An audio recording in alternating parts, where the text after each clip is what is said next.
Vous ne serez jamais rien de plus qu'un boulet dans cette unité. » Les mots la blessèrent plus profondément que n'importe quelle lame, résonnant à l'intérieur de la caserne froide où une douzaine de recrues se tenaient au garde-à-vous. Il provenait du lieutenant Marcus Hale, un homme dont les médailles brillaient autant que son arrogance. Son regard s'attarda sur elle, la seule femme de la formation, le sergent Helena Vargas. Elle resta ferme, la mâchoire serrée, ses yeux sombres, refusant de ciller, alors même que des chuchotements fusaient dans les rangs comme des flèches empoisonnées. Pour eux, elle était au mieux une curiosité, au pire une intruse. Elle avait supporté cette posture pendant des mois, le menton haut, le dos droit, tout en endurant les remarques incessantes. Mais aujourd'hui, quelque chose avait changé. Le ton de Hale était plus tranchant, calculé, sa voix calibrée pour l'humilier devant ses pairs. « Vous croyez que l'encre sur votre bras vous rend spécial? Cette série de chiffres aléatoires n'est rien de plus qu'une erreur de jeunesse, » ricana-t-il en désignant les lignes fines de son tatouage. La caserne gloussa. Un murmure d'approbation gronda comme le tonnerre. Helena sentit le poids de chaque regard. Ce tatouage était son secret, gravé dans sa peau dans un but précis, et non par vanité. Chaque chiffre inscrit représentait quelque chose de plus grand qu'elle, quelque chose d'hérité, quelque chose qu'elle seule pouvait pleinement comprendre. Elle ne pouvait pas le révéler maintenant. Pas à cet homme, pas dans ces circonstances.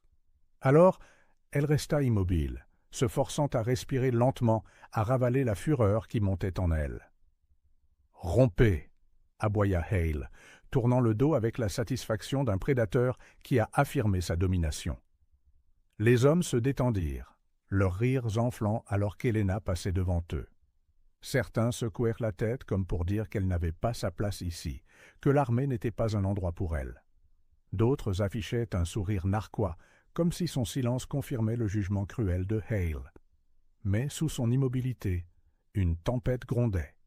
Cette nuit-là, allongée et éveillée sur sa couchette étroite, l'esprit d'Helena revint à son père. Il avait été officier de marine, un homme d'une force tranquille, qui portait ses convictions comme une boussole. Avant de mourir, il lui avait dit « Il viendra un jour où ils te jugeront au poids de tes cicatrices et non au son de ta voix.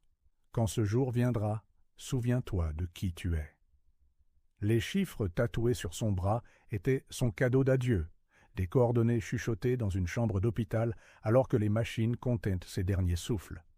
Pour les autres, ils étaient aléatoires. Pour elle, ils étaient une carte, un héritage.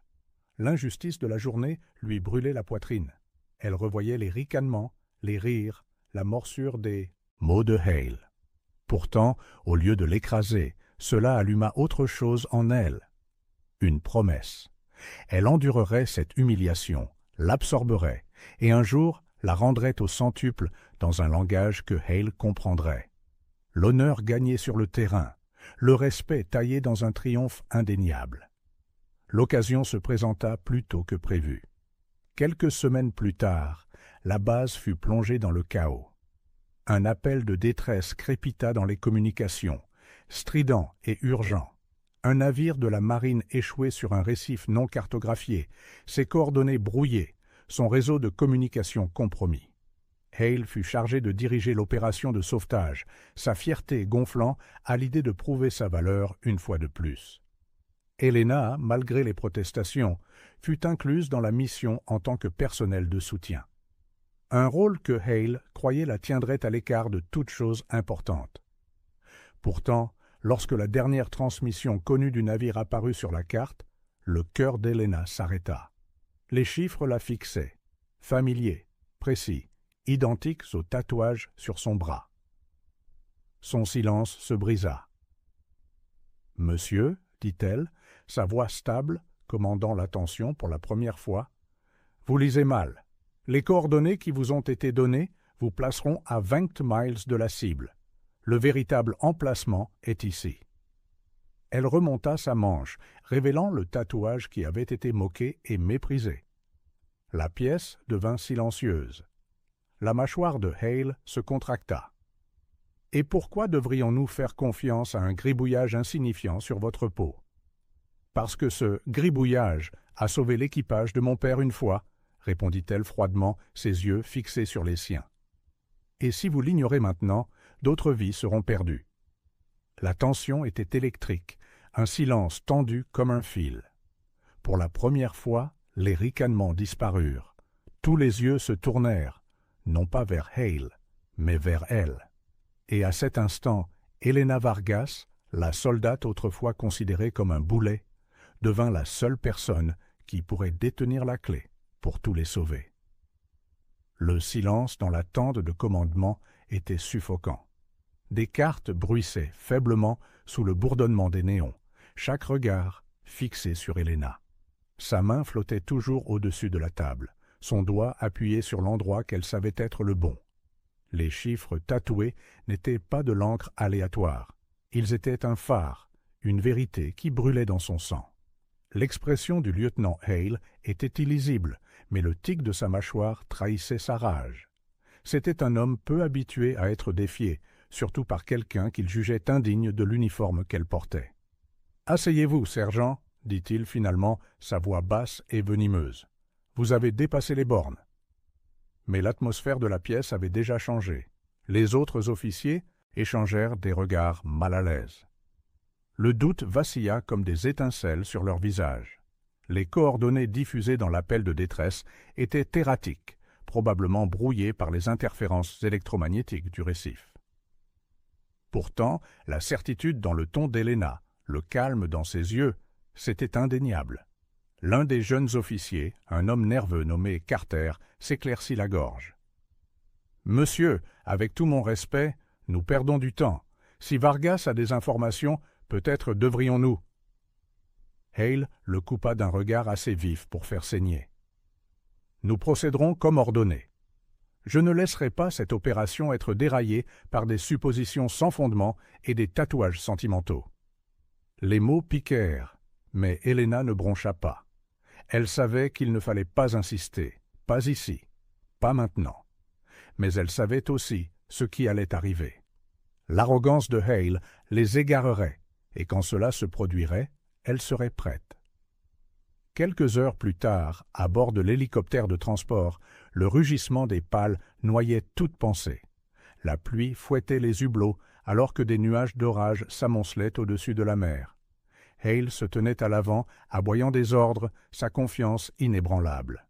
Helena était assise parmi les soldats, silencieuse, le regard fixé sur l'horizon. Elle traçait distraitement son tatouage avec son pouce, murmurant une prière non pas pour elle-même, mais pour l'équipage échoué dont les vies étaient en jeu. Les premiers signes d'échec apparurent rapidement. Les coordonnées sur lesquelles Hale avait insisté les amenèrent à une parcelle d'océan désolée. Aucun navire en vue, aucune fusée de détresse, rien que de l'eau grise à perte de vue. L'équipage s'agita mal à l'aise, le doute se propageant comme une infection. « Vérifiez à nouveau les scanners », ordonna Hale, sa voix s'élevant. Le technicien secoua la tête. « Rien, monsieur. C'est le calme plat ici. » Helena se pencha en avant. Son pouls accéléra, mais sa voix était stable. « Vous êtes hors cap. 20 miles à l'est. C'est là qu'ils sont. » Hale se tourna brusquement vers elle, les yeux flamboyants. « Vous resterez silencieuse, sergent? Vous êtes ici pour observer, pas pour dicter. » Mais alors, presque comme un signal, un faible signal crépita dans les communications. Déformé, faible, mais reconnaissable. Une balise de détresse, venant de la direction qu'Helena avait indiquée. La cabine éclata en murmures. Carter jeta un coup d'œil à Hale, puis à Helena, son expression partagée entre le devoir et la vérité. « Monsieur, dit-il prudemment, la balise. Elle correspond à son indication. » Pendant un instant, l'autorité de Hale vacilla. Sa fierté luttait contre la réalité, mais la preuve était là, indéniable. Il aboya un ordre entre ses dents serrées. « Changez de cap. » Vers l'est. L'hélicoptère vira brusquement, fendant la tempête. Les minutes s'étirèrent, comme des heures, jusqu'à ce que, finalement, une ombre émerge à l'horizon. Un navire de marine endommagé, gitant dangereusement, de la fumée s'échappant de son pont. Un soulagement parcourut la cabine. Les soldats qui s'étaient moqués d'Helena quelques jours auparavant la regardèrent maintenant avec quelque chose de différent dans les yeux. Du respect ou peut-être de la culpabilité.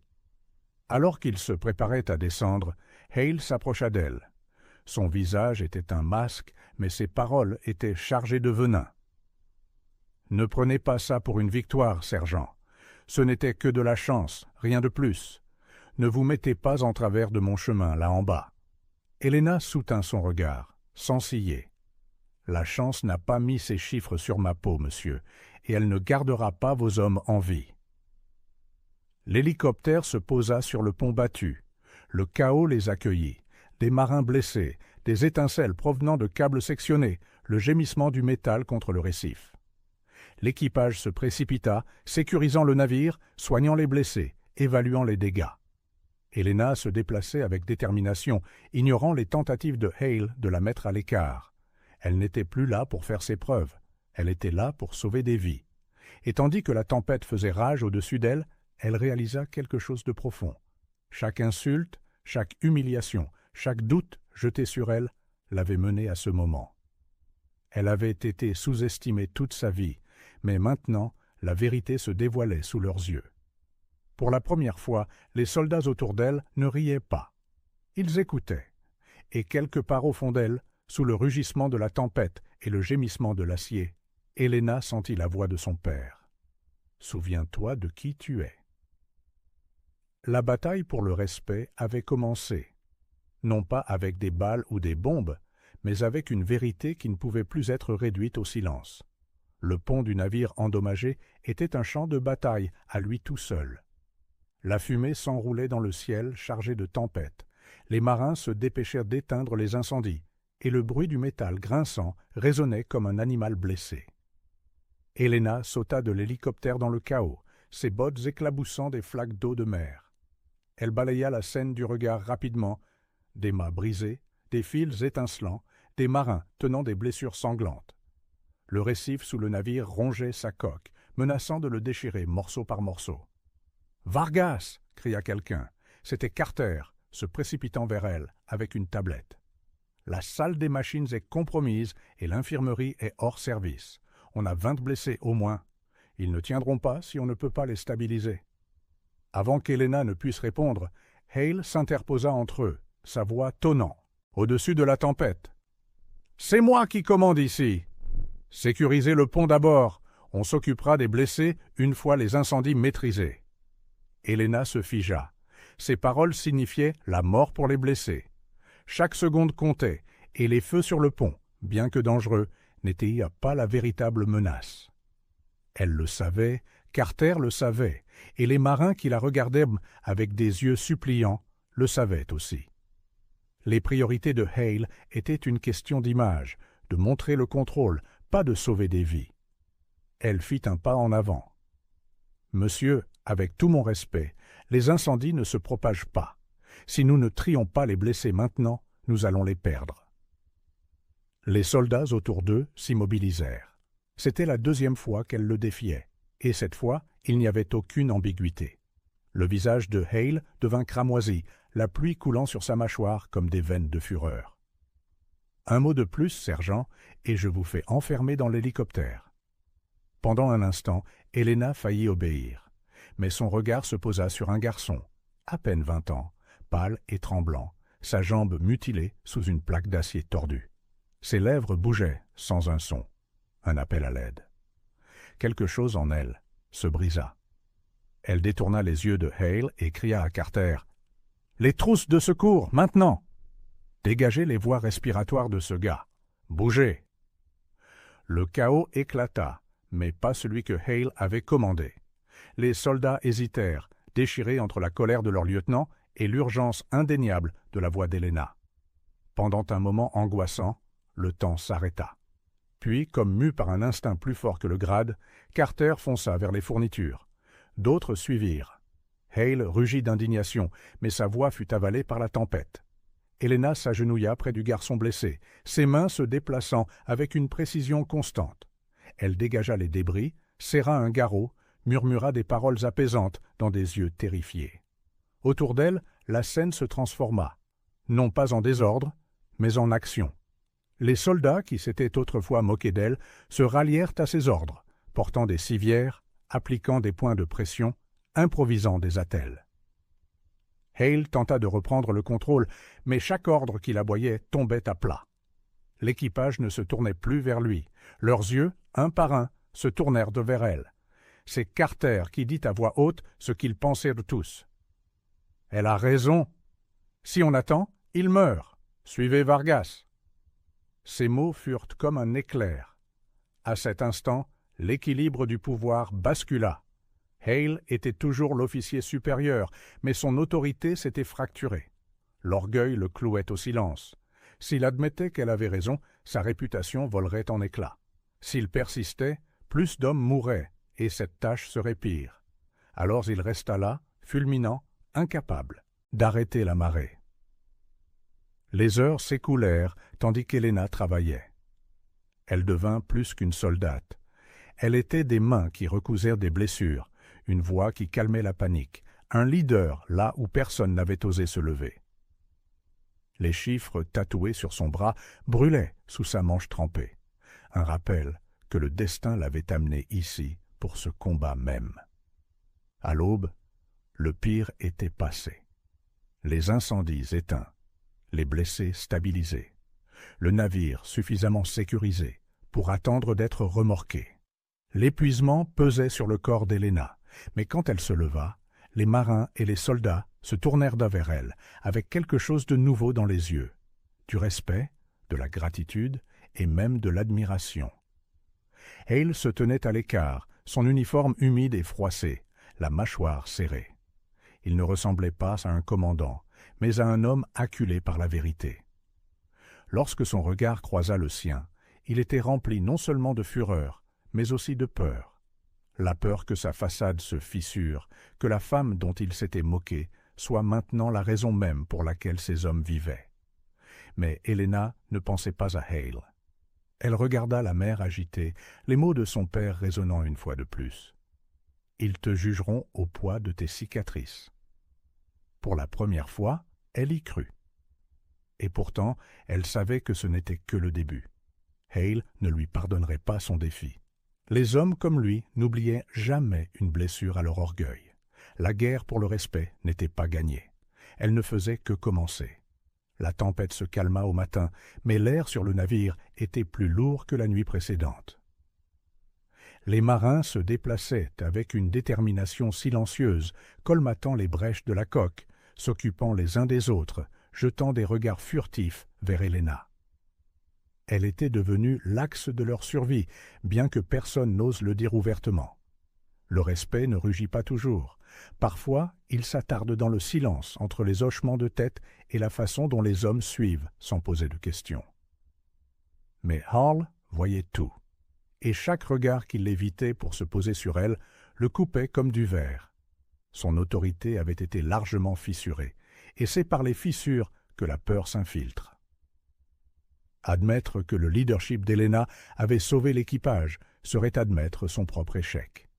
La punir révélerait son insécurité. L'orgueil le rongeait, et l'orgueil est un maître cruel. Il la trouva seule près de la proue, rinçant le sang de ses mains dans les embruns salés. Sa voix, basse et tranchante, brisa le rythme des vagues.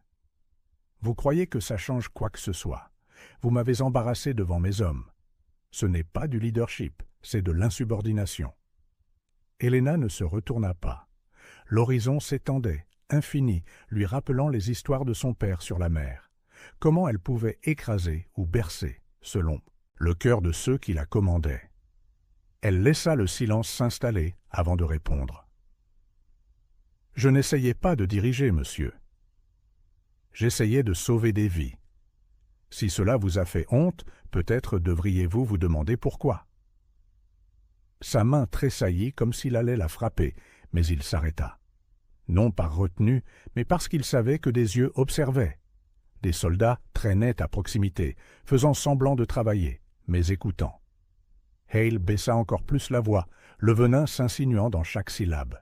« Vous marchez sur le fil du rasoir, sergent. » Un pas de plus de travers, et j'enterrerai votre carrière si profondément que personne ne se souviendra de votre nom. » Elle le regarda enfin, calme et inflexible.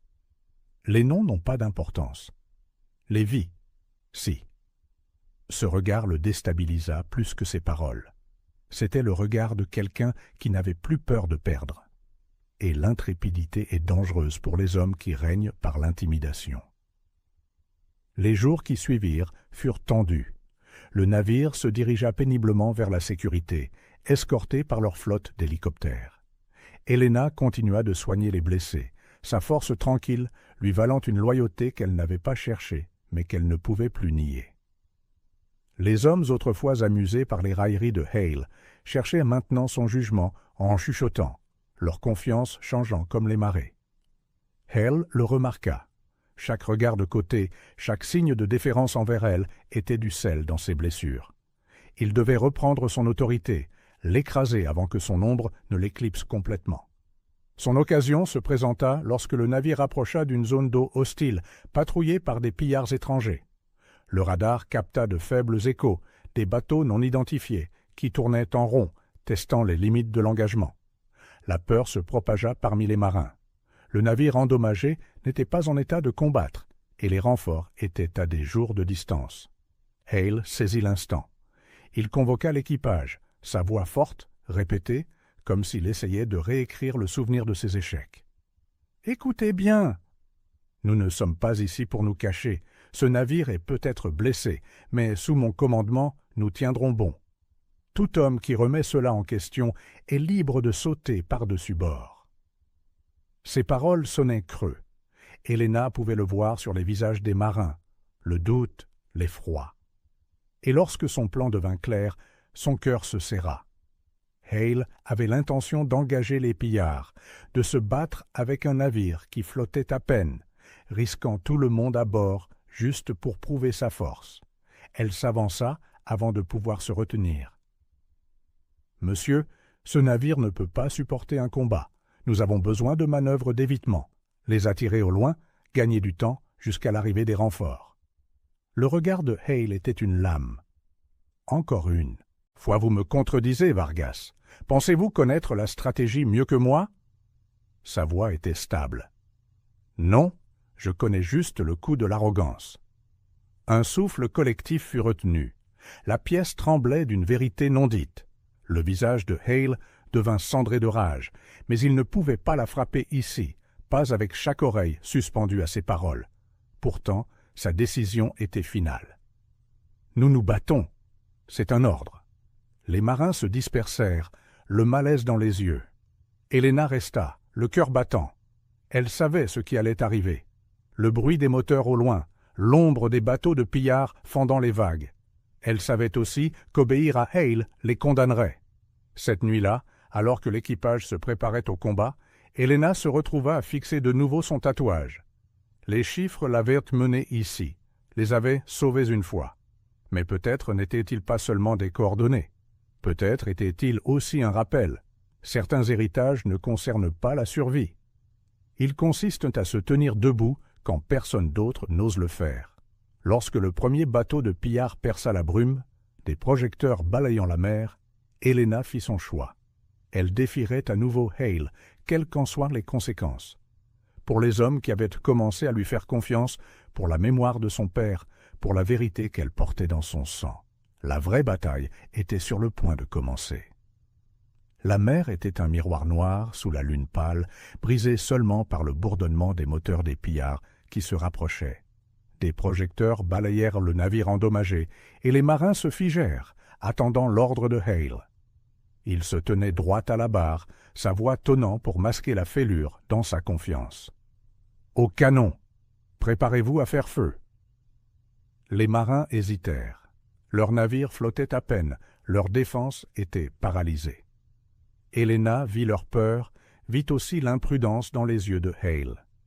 Il préférait risquer chaque vie plutôt que d'admettre sa faiblesse. L'orgueil l'avait conduite à cette limite, et l'orgueil les pousserait tous dans l'abîme. Helena s'avança, sa voix aussi tranchante que l'acier. « Vous nous tuerez tous si vous vous battez.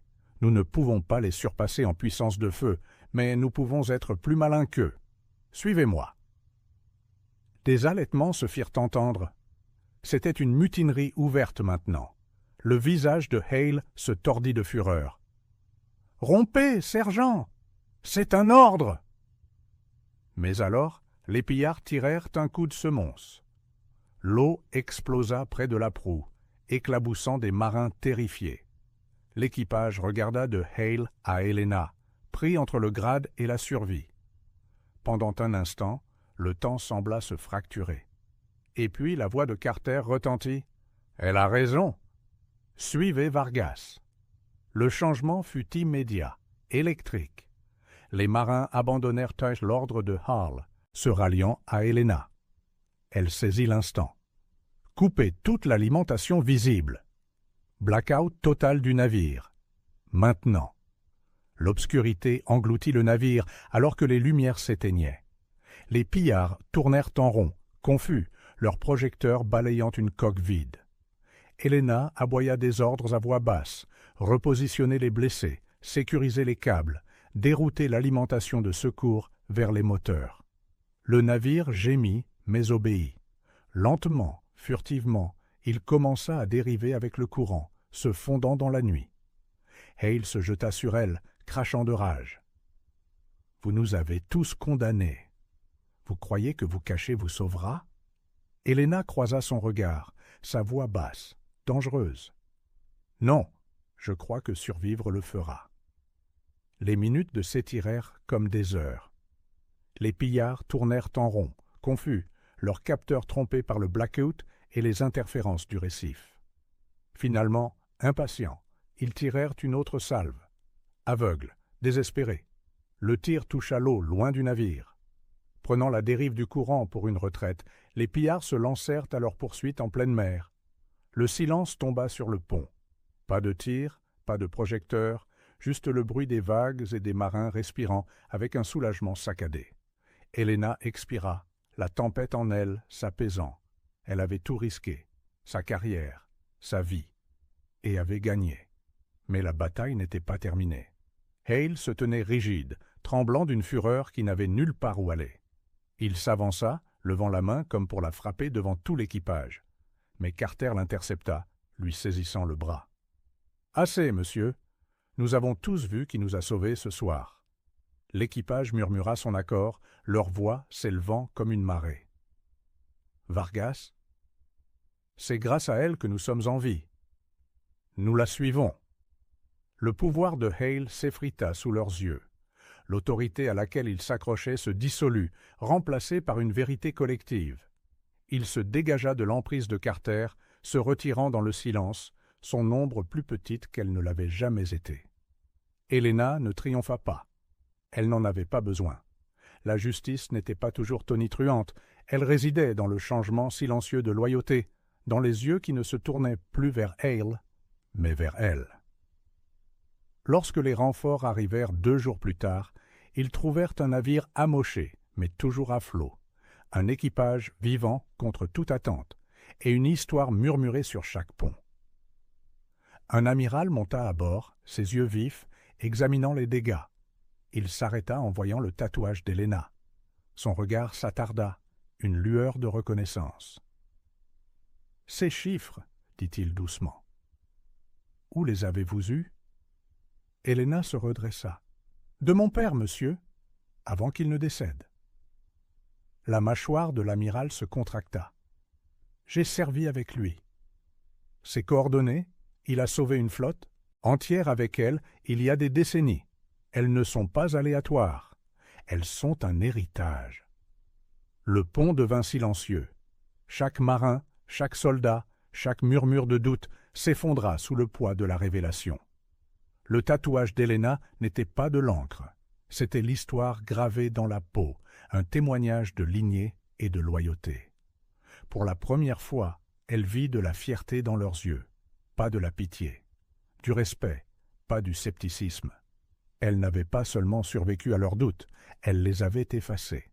Cette nuit-là, alors que le navire naviguait enfin en sécurité, Helena se tenait seule à la proue, le vent salé sur son visage. Elle toucha le tatouage, sentant les chiffres pulser comme un battement de cœur. Elle pensa à son père, à ses paroles, aux cicatrices qu'elle portait maintenant. Elle avait été méprisée, humiliée, réduite au silence, mais elle avait enduré, défié, et s'était relevée. Pas par vengeance, mais pour la justice. Pas pour la gloire, mais pour la vérité. Et alors que l'aube se levait sur l'horizon, Helena Vargas sut une chose avec une certitude inébranlable. Elle était devenue la soldate que son père avait toujours cru qu'elle pourrait être. La cicatrice de l'humiliation était devenue la marque de son triomphe. Merci d'avoir regardé. Si vous avez aimé cette vidéo, vous pouvez vous abonner pour voir d'autres histoires incroyables comme celle-ci.